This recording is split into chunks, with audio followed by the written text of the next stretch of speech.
ஒவ்வொரு வருஷமுங்க உங்களுக்கு கண்டிப்பா போனஸ். அந்த போனஸ் காசு வச்சு நீங்க என்ன செய்வீங்க? வெக்கேஷன் போவீங்களா? இல்ல அந்த காசு வந்து ஏதாச்சும் ஒரு ஹவுஸ்ல தேவையான பொருள் வாங்குவீங்களா? எதுவும் இருந்தாலும் நீங்க ஒவ்வொரு போனஸ்லயும் ஒரு சர்டன் அமௌண்ட் எடுத்து இந்த மாதிரி கோலா கன்வெர்ட் பண்ணி வைங்க.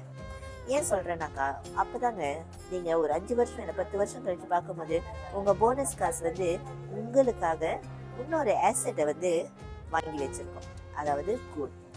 உங்களுக்கு தெரியுமா, கோல்ட் வந்து என்னைக்குமே அழியாத, ஜீரோவா ஆகாத ஒரு வேல்யூபிளான அசெட். ஸோ நீங்கள் எந்த பொருள் வாங்கினாலும் அந்த வேல்யூ வந்து குறைய வாய்ப்பு இருக்குது. ஆனால் கோல்டு பார்த்தீங்கன்னாக்கா வேல்யூ எப்பவுமே குறையாது. அது மட்டும் இல்லை, 20 வருஷம் ஸ்டாட்டிஸ்டிக்கில் பார்த்தீங்கன்னாக்கா கோல்டோட விலை ஆவரேஜாக ஒரு வருஷத்தில் 10% ஏறிட்டு இருக்கு.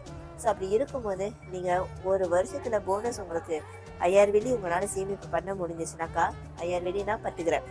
ஒரு வருஷம் 10 கிராம் சேர்த்து வச்சிங்கன்னு பார்த்தீங்கன்னா 5 வருஷத்துல அது 50 கிராம் ஆயிரும். 50 கிராம்னா இன்னைக்குள்ள வேல்யூ பார்த்தீங்கன்னா 25,000 வெள்ளி. 10 வருஷத்துல 100 கிராம் இன்னைக்குள்ள வேல்யூ பார்த்தீங்கன்னா 50,000 வெள்ளி. ஸோ இப்படி தாங்க கொஞ்சம் கொஞ்சமாக நம்ம சேமிப்பை வந்து தொடங்கலாம். ஸோ பயோல லிங்க் இருக்குது, லிங்கை கிளிக் பண்ணிட்டு எனக்கு ஃபாலோ பண்ணுங்க.